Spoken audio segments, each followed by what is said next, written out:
हाँ हाँ प्रभुदयाल कठेरिया। धन्यवाद सभापति महोदय। हमारे भाई सुब्बा रेड्डी जो बिल लेके आए हैं उसका पूर्णतः समर्थन करता हूं। अपनी बात को प्रारंभ करता हूं।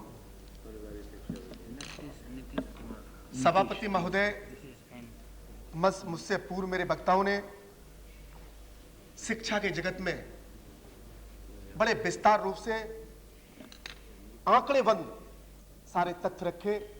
माननीय मंत्री महोदय मौजूद हैं हाउस में। आज भी विटंबना के साथ मैं इस बात को कह सकता हूं कि आजादी के 50 साल गुजरने के बाद आज भी वही राग अलाप रहे जो राग 20 वर्ष पहले हमारे वक्ता इस हाउस में देश की सबसे बड़ी पंचायत है इस शिक्षा के लिए लड़ाई लड़ते रहे। उस लड़ाई का कोई औचित्य अभी तक मैं नहीं समझ पाया कि जिस देश के अंदर 3 भागों में यह देश बटा हुआ, इंडिया, हिंदुस्तान और भारत। इंडिया पूर्णतः साक्षरता हो चुकी, हिंदुस्तान कुछ और। आज भारत जो 65% भारत ग्रामीण क्षेत्र में जो रह रहा है, सभापति महोदय, आज भी उस ग्रामीण क्षेत्र के भारत की 65% जब भारत रहता है उस क्षेत्र की बात मैं करने जा रहा हूं। मैं तथ्यों में यूं नहीं कहना चाहता हूं कि व्यर्थ में समय बर्बाद किया जाए। मेरे वक्ताओं ने जो तथ्य रखे हैं उस पर ही सरकार या मंत्री महोदय विचार करें तो मैं समझता हूं बहुत बड़ी उपलब्धि होगी। आज 65% जो भारत ग्रामीण क्षेत्र में रह रहा है, 1,96,000 ग्राम सभाएं से हिंदुस्तान के अंदर है।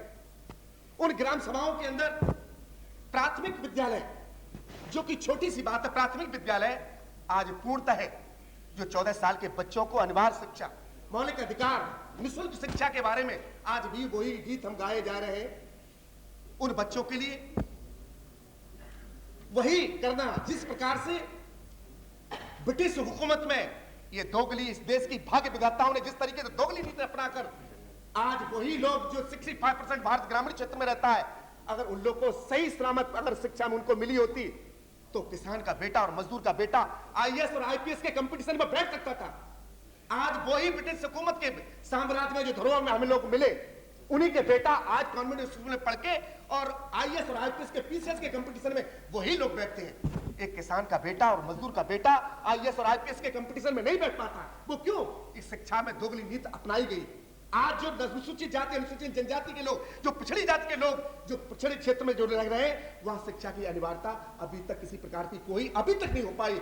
आज विद्यालय बने हुए, प्राथमिक विद्यालय को उठा के देख लीजिए, उच्चतम की तो बहुत बड़ी बात हो गई, विश्वविद्यालयों की बात बहुत हो रही, इंजीनियरिंग कॉलेज की वो बड़ी बात हो गई। प्राथमिक विद्यालयों की बात मैं बता रहा हूं कि जो दुर्दशा ग्रामीण क्षेत्र में है, माननीय मंत्री महोदय को मैं बड़ी जिम्मेदारी के साथ बताने जा रहा हूं कि मेरी कॉन्स्टिट्यूंसी के अंदर फिरोजाबाद है, एक शुकाबाद, वहां नवोदय विद्यालय जो central school government of India के अंडर के सिटी में आता है।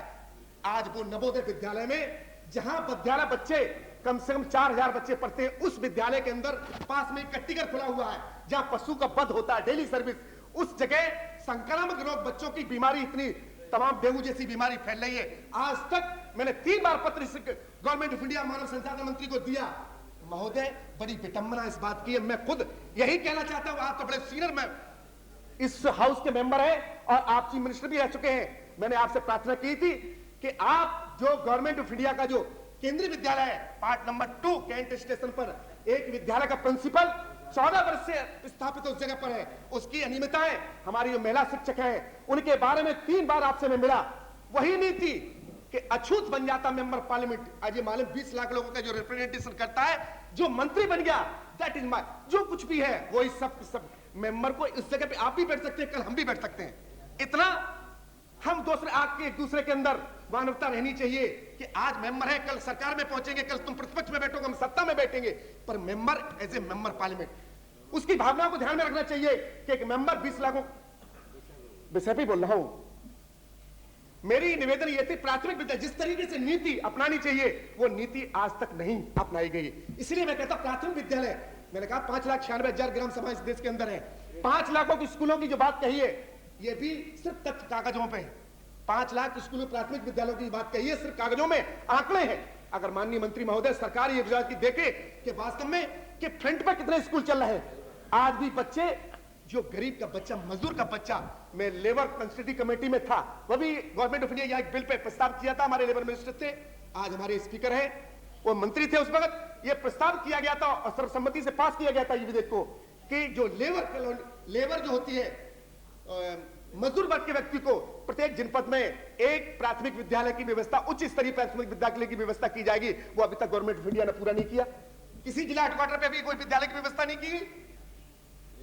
शिक्षा ज्ञान का मंदिर है सभापति महोदय, शिक्षा ज्ञान का मंदिर है।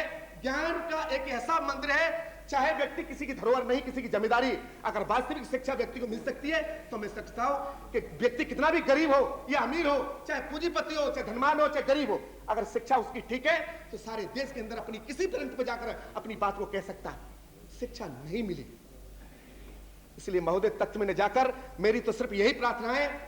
अन्य वक्ता भी कहीं तथ्य की जानना चाहता हूं तो फिर वही तथ्य मैं भी कह सकता हूं, पर मैं दोहराना नहीं चाहता। मैं सिर्फ निवेदन करना चाहता हूं कि आजादी के बाद जो राग आज लापा जा रहा है, इसे सर्वसम्मति से प्रतिपक्ष को भी बुला के, सारे पॉलिटिकल पार्टियों के सभी नेताओं को बुला के एक शिक्षा नीति बनाई जाए और मौलिक शिक्षा अधिकार यानी 14 साल के बच्चों को संविधान कॉन्स्टिट्यूशन के प्रावधान है, उसको जिस प्रकार से विधेयक की भावना जो दर्शाई गई है, इस बिल को सर्वसम्मति से इस हाउस के अंदर पास किया जाए।